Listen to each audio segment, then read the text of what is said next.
ফটোশপের নতুন টিউটোরিয়ালে আপনাকে অভিনন্দন। আজকে আমরা যে বিষয়টি নিয়ে আলোচনা করব সেটি হচ্ছে টাইপ টুল। অর্থাৎ একটি ডকুমেন্টে আপনি কী ধরনের টাইপ করবেন এবং একটি টাইপকে বিভিন্ন ধরনের ইফেক্ট, বিভিন্ন ধরনের স্টাইল কীভাবে কী করবেন, অর্থাৎ টোটালি টাইপ টুলের যত কথা সব কিছু নিয়ে আমরা আলোচনা করব হচ্ছে আজকের আলোচনায়। চলুন কথা না বাড়িয়ে মূল আলোচনায় চলে যাই। আমরা টাইপ টুল নিয়ে কাজ করার জন্য প্রথমে আমরা একটি নতুন ডকুমেন্ট ক্রিয়েট করে নিই। এই নতুন ডকুমেন্ট ক্রিয়েট করার জন্য আমাকে প্রথমে যেতে হবে এই যে ফাইল, আপনি শর্টকাটের মাধ্যমেও করে নিতে পারবেন Ctrl+N। আমি এখান থেকে নিউ এ ক্লিক করে দিলাম, নতুন একটি ডকুমেন্ট ক্রিয়েট করব। এখান থেকে আমি দিয়ে দিলাম হচ্ছে 700 বাই 700। আমি এখানে হাইটটাও 700 করে দিলাম। 700 দিয়ে একটি ডকুমেন্ট ক্রিয়েট করলাম। এখানে আমরা যেহেতু আজকে টাইপ টুল নিয়ে আলোচনা করব, এখান থেকে আমরা চলে যাব টুলবার থেকে খুঁজতে খুঁজতে নিচে নিচে নিচে এই যেটি টি অর্থাৎ টি অঙ্কিত যে অপশনটি সেটি হচ্ছে টাইপ টুল। এখানে আমরা কতগুলো টুল দেখতে পাবো: horizontal type tool, vertical type tool, horizontal type marks tool এবং ভার্টিক্যাল টাইপ মার্কস টুল। মোটামুটি এই চারটি টুলই আমরা কিন্তু এখানে দেখতে পাচ্ছি। এখানে প্রথম যে অপশন সেটি হচ্ছে হরিজেন্টাল টাইপ টুল। এটা কিভাবে লেখে, আমি এটাকে সিলেক্ট করলাম। সিলেক্ট করার পরে এখানে আমি লিখলাম, দেখি এটা কিভাবে লেখে। আমি লিখলাম হচ্ছে Academy.com। আপনারা চাইলে ইচ্ছা মতো লিখতে পারবেন। এটা কিন্তু এভাবে লেখে টাইপ টুল অর্থাৎ হরিজেন্টাল টাইপ টুল। আমি লিখবো এবার হচ্ছে vertically type tool. Vertical type টুল কেমনে লেখে সেম আমি এখান থেকে লিখলাম একাডেমি। কি দেখেন পুরো পেজ কিন্তু আমার ভরে গেছে, অর্থাৎ লম্বালম্বিভাবে লেখার জন্য এই ভার্টিক্যাল টাইপ টুলটি ব্যবহার করা হয়ে থাকে। নেক্সট যে অপশন সেটি হচ্ছে হরিজেন্টাল টাইপ মার্কস টুল। এটি একটি কিভাবে টাইপ করে আমি দেখাই। এখান থেকে আমি লিখলাম Academy.com। দেখেন এটা কি মুভ টুল সিলেক্ট, এই যে একটা কি অর্থাৎ সিলেকশন পয়েন্টের মতো এটা কিন্তু ঘুরছে। এটা অর্থাৎ সিলেকশন আপনি বিভিন্ন ধরনের কালারিং করতে পারবেন। এটা আমি একটু পরে দেখাচ্ছি। তারপরে নেক্সট যে টুলটি সেটি হচ্ছে ভার্টিক্যালি টাইপ মার্কস টুল, অর্থাৎ এই সিলেকশনটি লম্বালম্বি হবে। অর্থাৎ এই যে আমি এখান থেকে সিলেক্ট করে নিলাম, এখান থেকে ক্লিক করে দিলাম। ক্লিক করে দেওয়ার পরে এখান থেকে আমি লিখলাম, এখান থেকে মুভ টুল সিলেক্ট করলাম। দেখেন এটা কিন্তু এভাবে মোটামুটি আমি কিন্তু 4 ধরনের লেখাই লিখলাম। 4 ধরনের লেখা অর্থাৎ horizontal type tool, vertical type tool, horizontal type marks tool এবং ভার্টিক্যাল টাইপ মার্কস টুল। এখন আমরা দেখব, আপনাকে যদি বলা হয় যে এখানে তো আমি ইংলিশ লেখা লিখলাম, আপনি এই ফটোশপে বাংলা কিভাবে লিখবেন। অনেকে এরকম হেজিটেশনে পড়ে থাকেন যে ওসব লেখাই লিখতে পারেন, বাংলার বেলায় কি হচ্ছে না, যে বাংলা কিভাবে লিখবো। যদি যারা এক্সপার্ট তারা হয়তো বলতে পারেন যে এগুলো তো সিম্পল ম্যাটার, এগুলো আমরা পারি, সো ডাজ নট ম্যাটার, কোনো ব্যাপারই না। সো যারা পারেন না তাদের জন্য কিন্তু এই ছোট বিষয়টি কিন্তু অনেক বড় হয়ে যায়। আমি এখান থেকে এটাকে ছোট করলাম। ছোট করার পরে আমি এইখান থেকে ক্লিক করে দিলাম, এখান থেকে মাঝ বরাবর আনলাম, এখানে একটি ক্লিক করে দিলাম। দেওয়ার পরে আমরা লিখবো হচ্ছে বাংলা।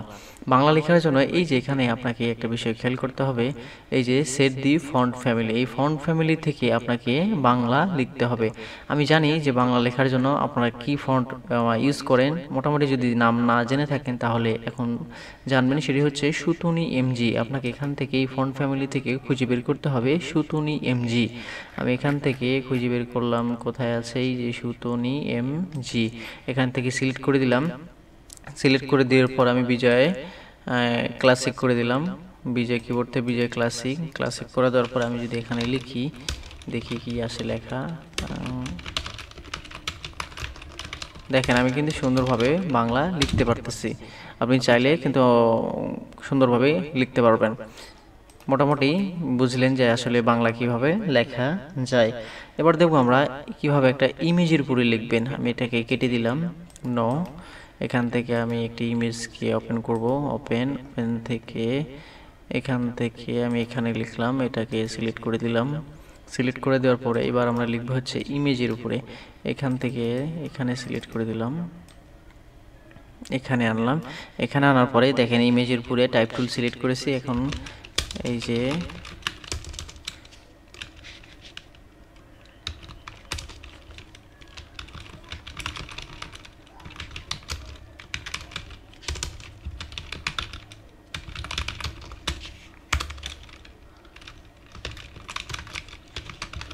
এখানে কিন্তু লিখতে পাচ্ছেন সেম একই, অর্থাৎ এর আগে করেছিলাম হচ্ছে নতুন ডকুমেন্টে, এবার করলাম হচ্ছে আপনি ইমেজের উপরে।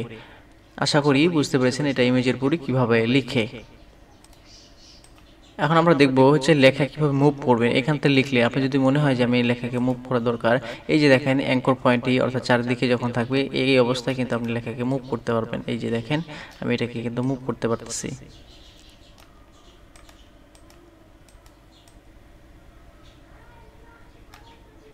আরেকটা বিষয়, কমন বিষয়, সেটি হচ্ছে লেখার রং নির্ধারণ করা। এই রং কিভাবে আপনি নির্বাচন করবেন। আমি এই লেখাকে যদি আরেকটা কালার, নতুন একটা কালার দিতে চাই, তাহলে আমি এখানে রাখলাম এটিকে লেখা। এই রং নির্ধারণ করার জন্য প্রথমে আপনি যে লেখাটি রং নির্ধারণ করবেন বা লেখার রং চেঞ্জ করবেন, সেই লেখাটিকে আপনি সিলেক্ট করে নেবেন।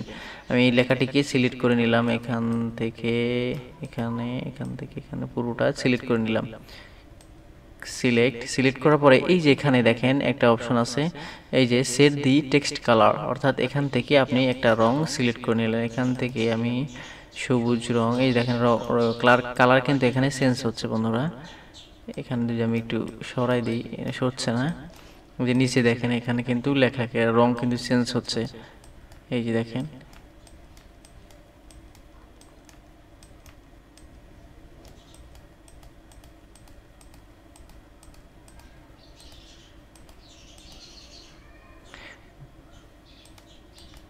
মোটামুটি কিভাবে একটি কালার সেট করতে হয় এটিও জেনে গেলেন।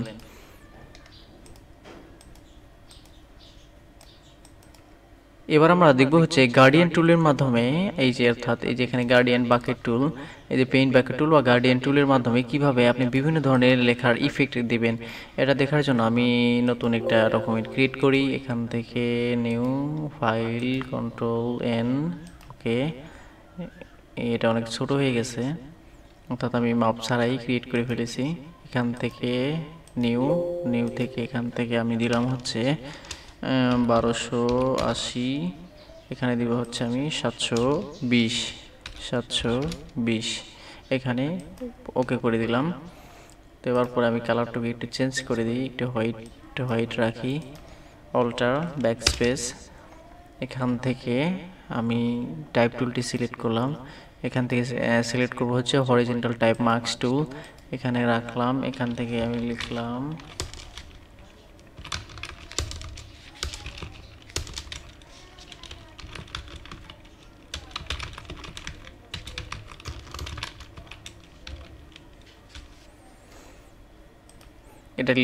এটাকে যদি আমি এটি কালার দিতে চাই তাহলে আমি কিভাবে দেব।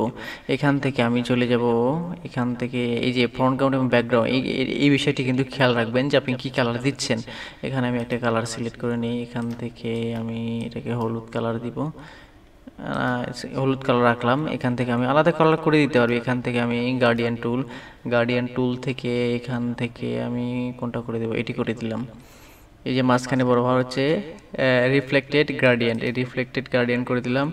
এখান থেকে আমি করে দিলাম নরমালি, আচ্ছা নরমাল থাক, দেখি কি হয়। এখান থেকে দিয়ে এখান থেকে আমি একটা এই লেখার উপর একটা টান দেবো, দেখি কিরকম ইফেক্টটা হয় আসে। এখান থেকে একটা এখানে করে দিলাম, এটা করে দিলাম। দেওয়ার পরে আমি যদি একটা টান দিই, দেখেন কিন্তু আলাদা আলাদা কিন্তু কালারে চলে আসছে। এখান থেকে এইটা সিলেক্ট করে দিই, তাহলে একটা টান দিই, তাহলে দেখেন লেখার কালার কিন্তু আলাদা হয়ে গেছে। আমি একটু জুম করে দেখাই, এই যে দেখেন। আবার যদি আমি এখান থেকে এই যে এই কালারটুকু সিলেক্ট করি, এই কালারটুকু সিলেক্ট করার পর ওকে প্রেস করে দিলাম, ওকে। এখান থেকে একটা এই যে পাশ থেকে পাশে একটা স্ক্রল করে টান দেবেন, এই যে দেখেন লেখা কিন্তু সবুজ হয়ে গেছে। এখান থেকে আবার এই তিনটি কালার নিলাম, এখান থেকে এই যে তিনটি কালারে কিন্তু হয়ে গেছে আমার সোনার বাংলা। মোটামুটি গার্ডিয়ানে কিভাবে একটি কালারকে সেট করবেন এটিও কিন্তু আপনি জেনে গেলেন।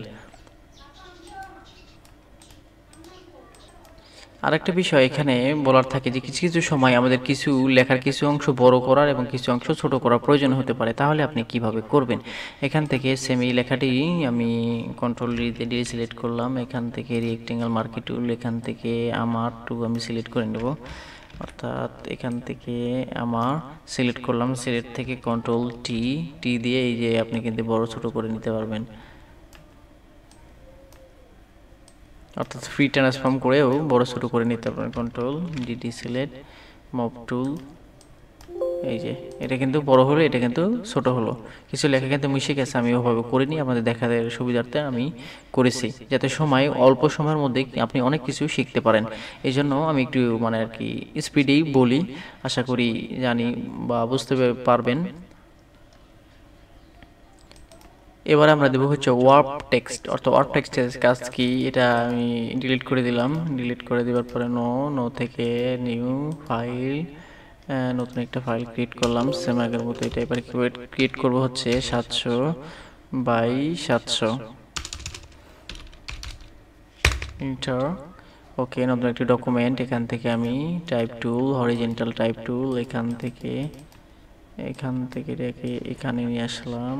এখানে আমি লিখবো হচ্ছে বাংলা লেখা আমার বাংলাদেশ একটি স্বাধীন দেশ, এটা লিখবো। বাংলাদেশ একটি স্বাধীন দেশ, বাংলাদেশ একটি স্বাধীন দেশ। এটা আমি লেখার একটু কালার চেঞ্জ করে দিই, দেখতে সুবিধা হবে। এটা চেঞ্জ, এখান থেকে আমি যে রেড কালার করে দিলাম। ওকে, যে রেড কালার এখান থেকে আমরা ওয়ার্প টেক্সট করব। এখান থেকে এই যে নিচে যে অপশন, সেটি হচ্ছে ওয়ার্প টেক্সট, এখানে আমি ওয়ার্প টেক্সট করলাম। এখান থেকে দেখেন বিভিন্ন কালার কিন্তু করতে পারতেছি। যে দেখেন লেখাটা কিন্তু কেমন বাঁকা হয়ে গেছে হরিজেন্টালি, এবং এটা ভার্টিক্যালি যদি করি, এখানে সিলেক্ট করে দিই, তাহলে কেমন হয় দেখেন, এটা কেমন হয়ে গেছে। আবার যদি হরিজেন্টালি করি, তাহলে কেমন হয়ে গেছে। এখান থেকে কিন্তু বিভিন্ন রকম একটু ছোট বড় করতে পারবেন, এইখান থেকে এইভাবে বাঁকায় দিতে পারবেন। এই যে বেন্টে কি কম বেশি করলে কিন্তু এটা একটু কম বেশি করতে পারবেন। আবার এখানে আছে হচ্ছে যে হরিজেন্টাল ডিস্টেনশন, অর্থাৎ এই যে এটা যদি একটু কম বেশি করেন, এই যে তাহলে দেখেন একটু বাঁকা হয়ে গেছে। এই যে এইদিকে বাঁকা হয়ে গেছে।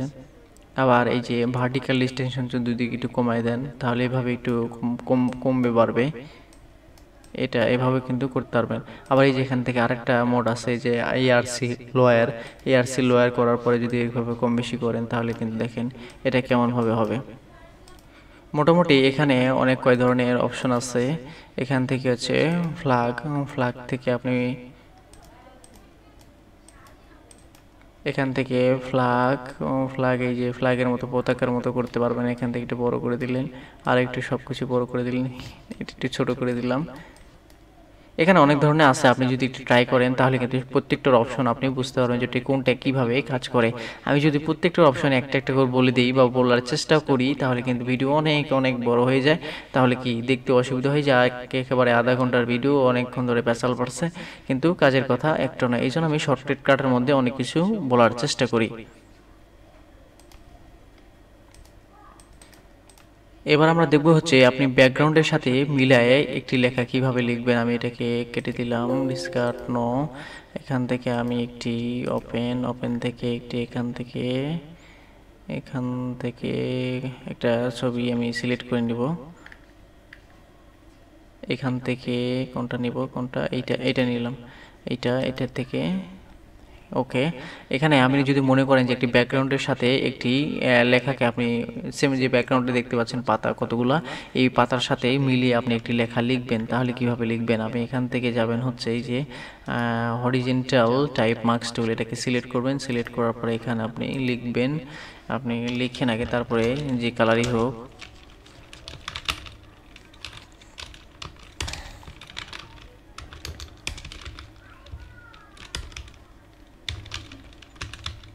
academy.com লিখলাম। এখান থেকে একটু এই পাশে নিলাম, এখানে নেওয়ার পরে আপনি মুভ টুল একটু ক্লিক করলেন। এভাবে একটি কি সিলেকশন এরিয়া হয়ে গেল।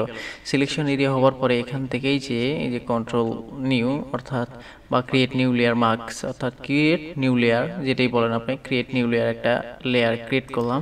ক্রিয়েট করার পরে এটাকে কন্ট্রোল সি করলাম।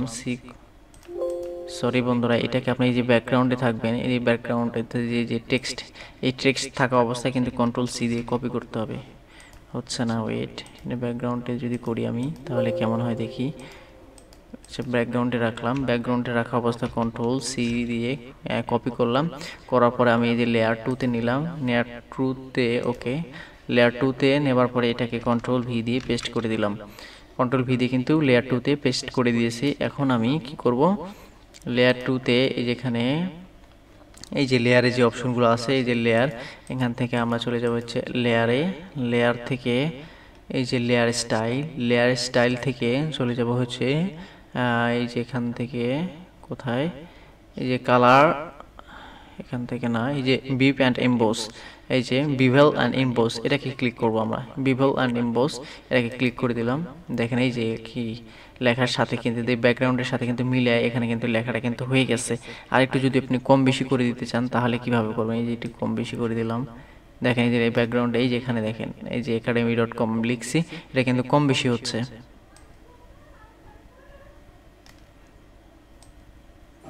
দেখেন লেখাটা কিন্তু পরিবর্তন হচ্ছে এখানে। এই যে দেখেন এখানে কিন্তু কালার কি এক পাশে থেকে এক পাশে যে সুন্দর করে ম্যাচিং হচ্ছে। আপনি আপনার অর্থাৎ যে প্রজেক্টটি করবেন তার সাথে মিলিয়ে সুন্দর করে লেখাটি লিখবেন। মোটামুটি আমি এই যে টাইপ টুল নিয়ে ধারণা দেওয়ার চেষ্টা করলাম, আশা করি বুঝতে পেরেছেন বিষয়গুলো। যদিও তারপরও কোনো সমস্যা থেকে থাকে বা কোনো প্রশ্ন থাকে আমার কমেন্ট বক্সে কমেন্ট করতে পারেন, আমি ঝটপট অ্যান্সার দেওয়ার চেষ্টা করব ইনশাল্লাহ। আজকে এই পর্যন্তই, নেক্সট টিউটোরিয়াল দেখার আমন্ত্রণ জানিয়ে এখানেই শেষ করছি। আল্লাহ হাফেজ।